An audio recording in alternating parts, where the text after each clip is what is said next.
Berjalan bermusafirlah, melihat keagungan Allah, meninjau menitilah rahsia ciptaan Allah. Ziarahilah makam kekasih Allah, kenangilah Rasulullah, bangunkan jiwa jihad Islami, semangat syuhada ilahi. Marilah bermusafir, laksanakan tuntutan jiwa. Bermusafir, perjalanan, luaskan pandangan saudara. Bermusafir, perjalanan, kenalah Tuhan Maha Pencipta. Allahu Rabbi, Allahu Rabbi, Allahu Rabbi, Allahu Rabbi, Allahu Rabbi, Allahu Rabbi, Allahu Rabbi, Allahu Rabbi. Berbekal keimanan, penyuluh di sepanjang jalan, mengharap keredaan, doa menjadi kelaziman. Marilah bermusafir, laksanakan tuntutan jiwa. Bermusafir, perjalanan, luaskan pandangan saudara. Bermusafir, perjalanan, kenalah Tuhan Maha Pencipta. Allahu Rabbi, Allahu Rabbi, Allahu Rabbi, Allahu Rabbi, Allahu Rabbi, Allahu Rabbi, Allahu Rabbi, Allahu Rabbi. Penat lelah mainan safar, tembuhi ranjau banyak bersabar. Letih lesu tidak menentu, syurga menjadi idaman kalbu. Marilah bermusafir, laksanakan tuntutan jiwa. Bermusafir, perjalanan, luaskan pandangan saudara. Bermusafir, perjalanan, kenalah Tuhan Maha Pencipta. Allahu Rabbi, Allahu Rabbi, Allahu Rabbi, Allahu Rabbi, Allahu Rabbi, Allahu Rabbi, Allahu Rabbi. Assalamualaikum warahmatullahi wabarakatuh. Alhamdulillah, bersyukur pada Allah SWT. Hari ini pagi kuliah langsung di lapangan di kawasan penanaman kunyit hitam. Nanti kita tengok kunyit hitamnya bagaimana rupanya, bunganya yang cantik sekali. Ini Pak Haji tanam pada musim kering. Nak cerita bagilah, 5 bulan menanam, tak nampak dia tumbuh. Ingatkan dah mati. Tapi selepas musim hujan datang, tiba-tiba naik merimbun begini. Alhamdulillah. Jadi sebab itu kalau orang tanam kunyit, kalau dah 5-6 bulan tak naik tu, jangan kata mati lagi. Dia masih hidup di dalam tanah. Jadi Alhamdulillah, kita belajar hari ini kunyit hitam atau dipanggil black ginger. Black ginger. Okey, baik. Sebenarnya asal pada mana ya? Yang Pak Haji dengar, dia kata asal pada Thailand, ada yang asal daripada India. Sebenarnya ada perbezaan ya. Jadi oleh sebab itu kunyit ini pun ada 2 jenis. Yang pertama kita panggil Curcuma cassia ya. Curcuma cassia ini dia ini kurkuma. Itu kunyit lah. Curcuma domestica. Itu kunyit.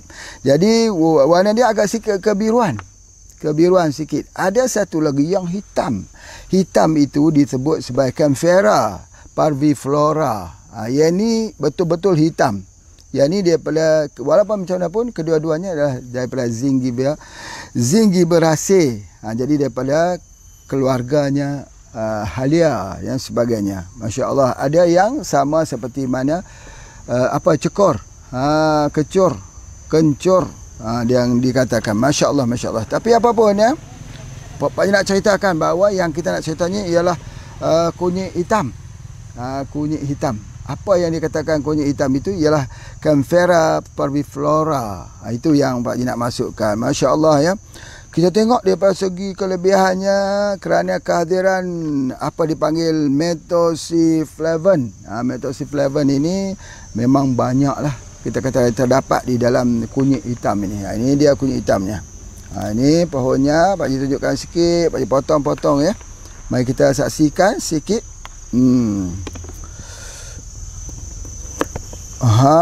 Itu dia. Dia jadi warna begini, hitam, kehitaman. Warna ini bergantung pada tanah. Tanah yang tumbuh. Sama seperti kita belajar lah. Kita belajar apa ya?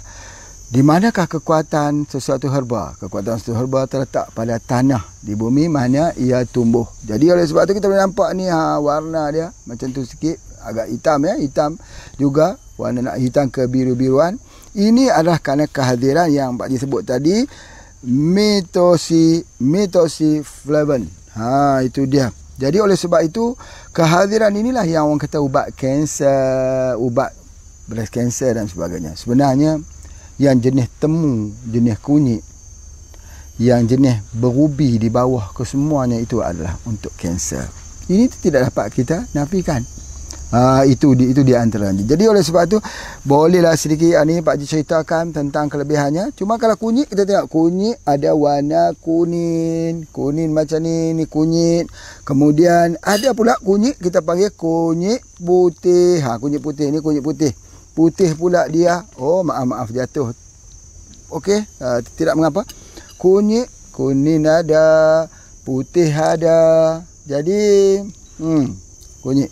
Dan Pak Haji selalu menjadikan kunyit ya, yang kuning-kuning ni Pak Haji buat untuk campur dengan POC. Bagi ayam minum seminggu sekali. Jadi ayam organik yang dikeluarkan untuk frozen food Pak Haji tu menggunakan kunyit plus dengan POC. Jadi ayam tu sihat. Walaupun diternak ayam tu ayam daging, tapi jadi macam ayam kampung, berlari, terbang sebagainya. Jadi itulah di antaranya. Baik. Namun begitu, ada yang mengatakan daripada Thailand, kerana ada nama khusus di Thailand yang disebut sebagai Krachaidom. Krachaidom dalam bahasa Kuntai, bahasa Thai. Orang Thai panggil Krachaidom. Jadi oleh sebab itu, maka apakah kegunaannya? Secara ringkas Pak Haji nak sebutkan sini. Setelah dunia tergempar sebentar dengan black ginger ini, mereka mengatakan daripada methoxyflavone ini adalah bahan anti cancer, breast cancer. Tidak mengapa, silakan, bismillah. Kalau yang nak melihat begitu, alhamdulillah. Cuma daripada segi makroskopik, kita dah belajar makroskopik, dah 120 kuliah dah. Makroskopik ialah pandangan luar. Apa dia bayangannya? Kalau sudah warna hitam begini, dia sudah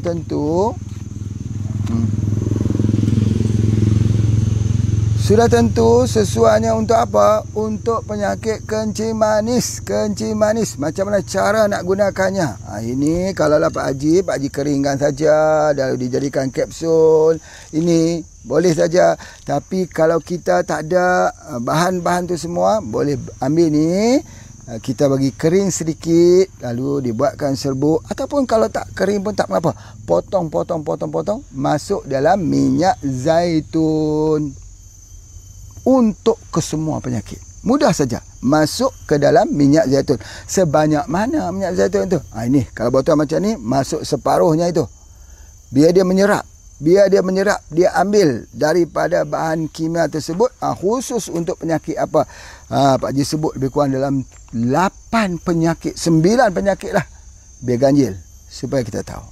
Yang pertama untuk penyakit gula ataupun penyakit kencing manis. Warnanya hitam. Jadi bila dia dimasuk ke dalam minyak zaitun tu kan warnanya hijau sikit ke kuning-kuningan, warna emas, bertukar jadi hitam. Satu. Yang kedua, dia juga baik untuk darah tinggi. Memang betul minyak zaitun ni, ada setengah orang kata minyak zaitun tu kita tak boleh minum terus. Kita kena guna macam orang guna di salad, ya, masuk ke salad, masuk ke sayur-sayuran, bawa makan begitu. Tetapi ini kita boleh gunakannya. Macam mana? Ya, kita potong, masuk dalam minyak zaitun. Kita minum minyak zaitun tersebut. Itu satu kaedah. Kemudian dia juga baik untuk edema. Edema ni bengkak-bengkak muka. Selalunya edema yang Pak Haji selalu guna ialah haruan pasir, untuk probumin, untuk albumin. Tapi rupanya, ya, kunyit hitam ini juga boleh bertindak khususnya untuk menghilangkan edema, bengkak-bengkak di muka kita. Kerana air tak keluar, tak seimbang, ada masalah jantung, ada masalah ginjal. Jadi ini adalah satu kebaikan yang besar pada kita. Jadikan dia sebagai makanan. Makanan di dapur kita, makanan di rumah kita dan sebagainya. Dan yang lebih menarik, dia anti-alergik. Anti-alergi, maksudnya dia antihistamin. Antihistamin. Selalunya kita tengok orang yang ada rasa sedung, histamin itu keluar, alergi itu bila makan makanan laut, makan udang, makan sotong sebagainya. Tapi kali ini ambil hanya kunyit hitam saja. Masya Allah. Kapsul pun boleh, buat sendiri pun boleh. Itu di antaranya. Kemudian dia juga baik khususnya untuk apa? Sakit-sakit sendi. Sakit-sakit sendi. Masya Allah. Untuk anti peradangan lah maksudnya tu. Gout lah, sakit sendi lah, sakit orang kata apa, sakit di lutut lah sebagainya. Sampai nak solat pun sambil duduk. Itu pun bagus juga kita gunakan ini. Dan sakit ulu hati. Ulu hati banyak yang Pak jumpa. Kembung perut, pedih, dia kata gesek, naik sakit ni. Membungkam. Dalam bahasa Malaysia, membungkam, mencengkam di bahagian ulu hatinya, Allah, sebagainya. Itu kita gunakan ini. Masya Allah. Dan juga bisul. Bisul boleh kita gunakan. Bisul tu kan juga radang. Ya, cuma bisul ada nanah, merah, sakit, membesar, itu bisul. Tapi juga, alhamdulillah dengan ini. Dan juga untuk gout. Gout tu pun kan juga nama radang. Peradangan, gout itu yang sebagainya. Jadi juga boleh digunakan untuk osteoporosis, untuk masalah tulang. Subhanallah. Jadi kalau kita nak buat untuk ubat untuk tulang, Pak Haji nak cadangkan nak cadangkan, masukkan saja kunyit ini ke dalam madu lebah. Sebab madu lebah itu sendiri adalah ubat untuk osteoporosis. Madu kelulutkah dalam madu tualang, Pak Haji? Madu tualang lebih baik. InsyaAllah berkesan. Kalau masuk dalam madu kelulut, dia baik untuk arteri, untuk saluran darah. Masya Allah. Jadi inilah dia yang ada. Ini pohonnya, Pak Haji tunjukkan. Ini pohonnya. Ini ada bunganya juga. Ada bunganya juga. Nanti Pak Haji tunjuk bunganya. Di mana ya bunganya? Nanti kita ambil dekat situ saja bunganya. Dan juga selain daripada itu juga kita tengok ada pohonnya itu. Bila hujan turun, yang Pak Haji perhatikan bila kita cuba menanam. Ini sebenarnya satu percubaan saja. Ya, di mana di Yan ni Pak Haji ada kawasan penelitian pokok manggis. Tu tengok manggis banyak belakang Pak Haji tu. Mereka datang sini, jangan lupa mari tengok manggis yang cantik-cantik ini dan telah berbuah di luar musim. Pada ketika dahulu kita telah coba untuk musim kering. Terjadi 5 bulan kekeringan di kawasan Yan ini. Bila kering itu, maka Pak Haji tengok manggis tak berbuah sebagainya. Tengok orang keliling pun tak berbuah. Kita guna POC pun tak berbuah. Kenapa? Kering. Air yang kita siram tidak mencukupi. Dia perlu air hujan.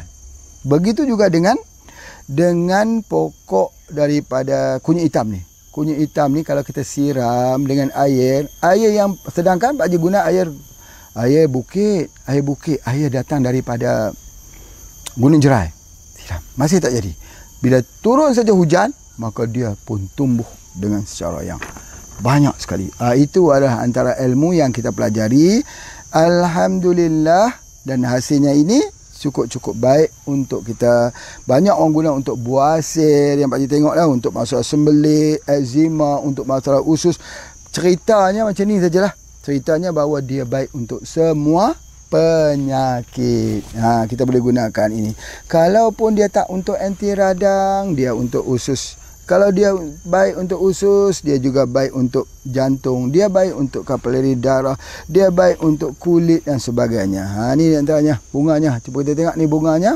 Cantik sekali bunganya Pak Haji. Tengok, Masya Allah, cantik sekali bunganya, insya-Allah. Baik. Okey, dalam pertemuan ini juga Pak Haji nak menjawab soalan-soalan. Ya, soalan-soalan daripada pertanyaan-pertanyaan di bidang ini. Okey, sebentar lagi kita tengok soalan-soalannya satu persatu.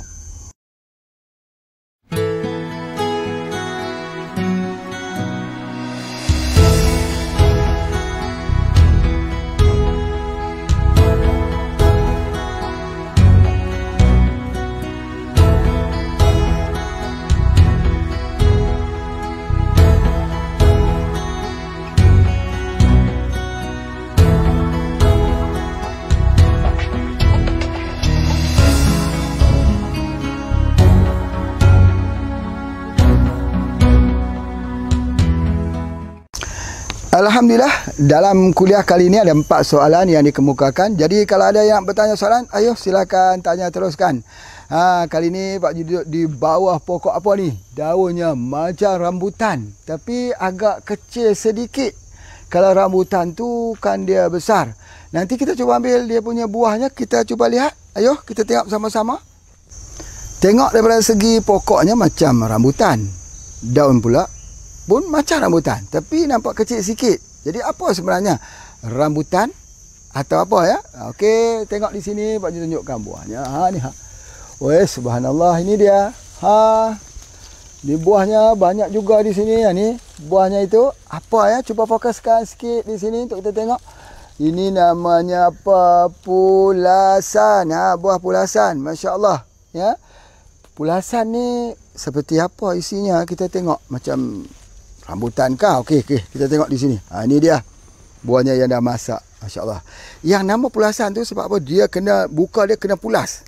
Wah, kena pulas.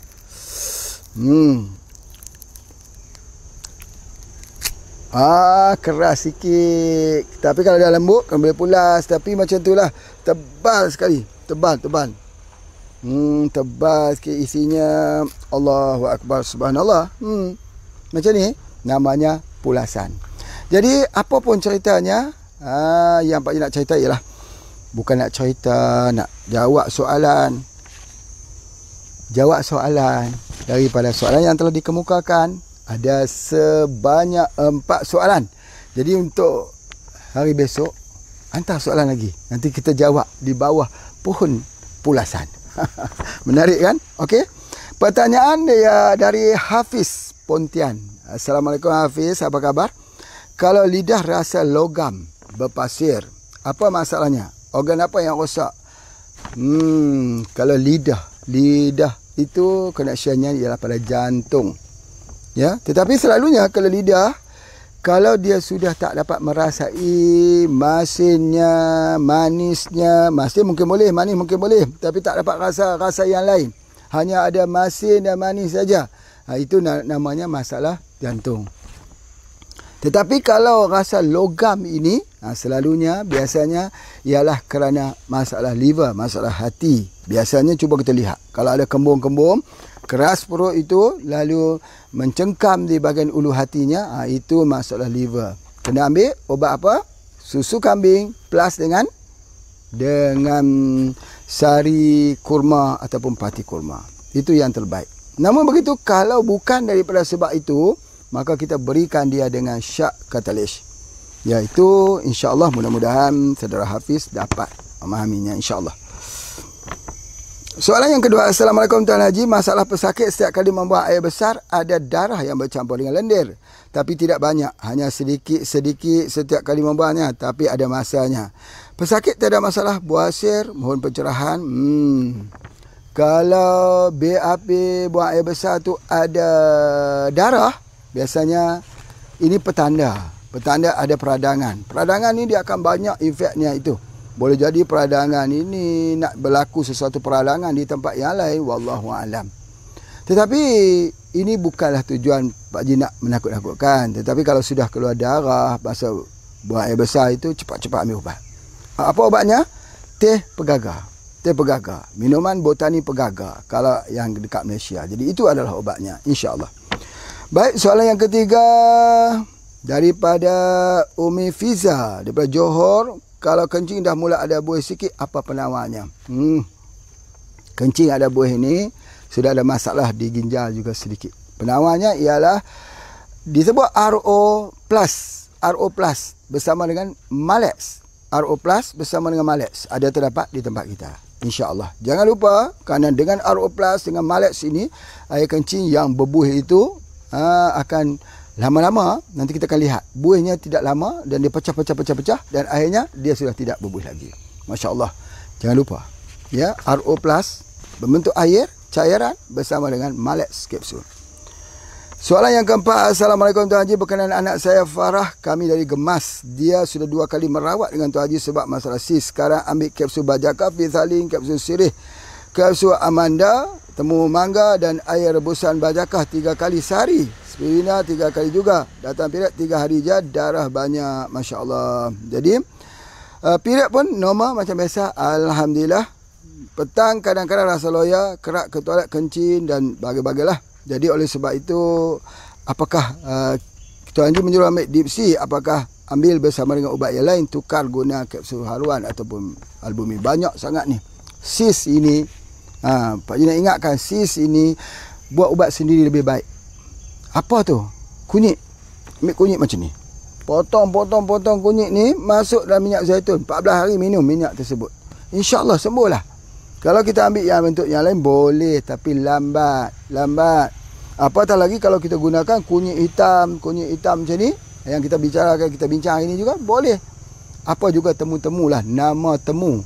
Kunyit boleh guna, temu lawak boleh guna, temu iring boleh guna, masuk saja ke dalam minyak zaitun. Minyak zaitun itu menyerap semua yang ada bahan aktif di dalam kunyit. Jadi kita minum minyak zaitun. Tak perlu ekstrak kimia. Hanya cukup dengan minyak zaitun saja. Nurun ala nurin. Baik, Pak Haji kira sudah cukup kuliah kita pada hari ini. InsyaAllah kita bersama besok bersama dengan kuliah kita di lapangan. Assalamualaikum warahmatullahi wabarakatuh.